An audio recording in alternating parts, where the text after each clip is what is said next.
So most of you know me and you know that I don't just come here to talk except it is very important. My Januaries usually, I don't even come on social media. I don't check social media. I don't do anything because I give my January in the place of fast, and I'm not just fasting food. I fast social media and every other thing. But for me to break that fast today, to come on here and say what I'm about to say, it means that you need to listen. Because if you don't take care, your country will be taken away while you're sitting down in that house. It is exact. Let me just read what I want to read, and I will say what I want to say.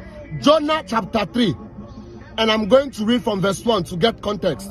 Now the word of the Lord came to Jonah the second time, saying, "Arise, go to Nineveh, that great city, and preach to it the messages that I tell you." So Jonah arose and went to Nineveh, according to the word of the Lord. Now Nineveh was an exceedingly great city, a 3 days journey in extent.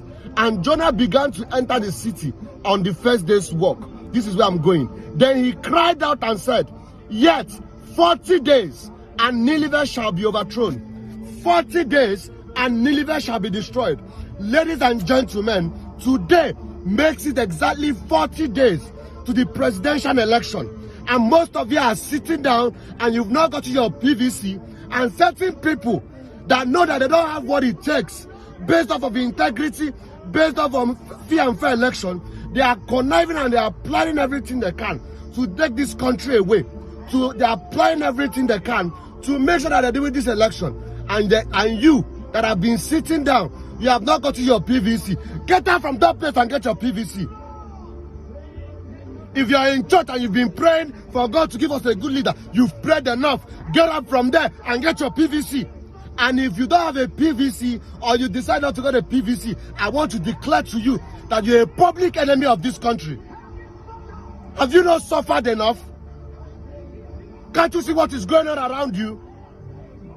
You think this has anything to do with tribe? You think tribe knows hunger? You think tribe knows insecurity?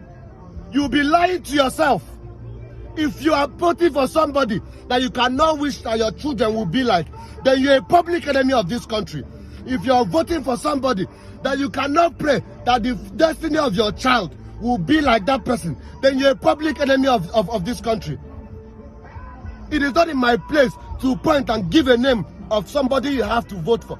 But these are 3 things you look out for if you're voting for somebody in this country. The 3 C's. The first one is competent. Is this person competent enough to lead the nation? Does he have what it takes? Is he efficient to take on this country? The second one is capacity. Does he have the capacity to take on this country? The third one is the most important and the most crucial. Character. It is in character that you see integrity. It is in character that you see no corruption. It is in character that you have empathy. When somebody dies, does he say, "He's not from my tribe, it's not my business"? A good leader is someone that loses a citizen, either on terrorism, or you hear that something happened to a certain group of people. You empathize with them, you sympathize with them, you go there and check. You don't say they are not from our tribe. Whatever can happen, can happen. You will be in Aso Rock doing what you're doing. These are the things you look out for. You're a father of the nation, for crying out loud. You're not a father of Aso Rock or your family. When you're a president, you are the father of the nation. If a citizen dies, you've lost a child. That is what it should be. Does he have the character? Can he pay people their salary? Does he have character? Does he have honesty? What is his family like? What are his morals like? These are universal laws other countries use to pick a leader. But when it comes to our own, we are doing tribe. Wake up, Nigerians. What is wrong with you? I did not call any name, but you know who I'm talking about. The highest registered voters in this country are youth, more than 37 million voters, followed by students, 23 million. And most of you are running around begging you to come and pick your PVC. What is wrong with you? You're being deceived and neglected, and people on social media are talking while other people are on the field mobilizing people. More than 179,000 polling units. and the person you want to vote for has not yet covered up to 60% of that. You think politics, election is won by sitting in your house? Get up, pick up PVC. For some of you that have picked PVC, I want you to raise a group of 12 people. Let those 12 people go and pick another 12 that have PVC. We need to give people the reason why we are big in number. There's a reason why the majority are the most powerful. Voted somebody before. Where has that dropped us? Where are we with that? And you're about to repeat the same mistake. Are you not tired of suffering? I hope you know that I can always move. I hope you know I have multiple visas. I can go anywhere and I will not return. And I'm fine. I have the resources to do that. Are you not tired of suffering? Let the church wake up. Gather your members. Let them pick their PVC. March to the polling unit and vote. Enough is enough. We've prayed enough.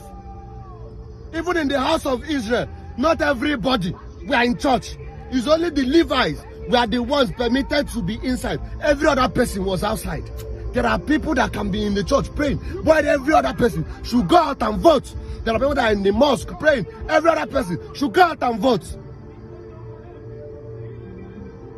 And for some of you asking me, oh, who am I voting for? Who is this person? I don't have to give a name, but all I'm going to say is that when my kids ask me in the future what I did, I will say that the labor of our heroes past and my labor was not in vain. Let they that have ear, let them hear.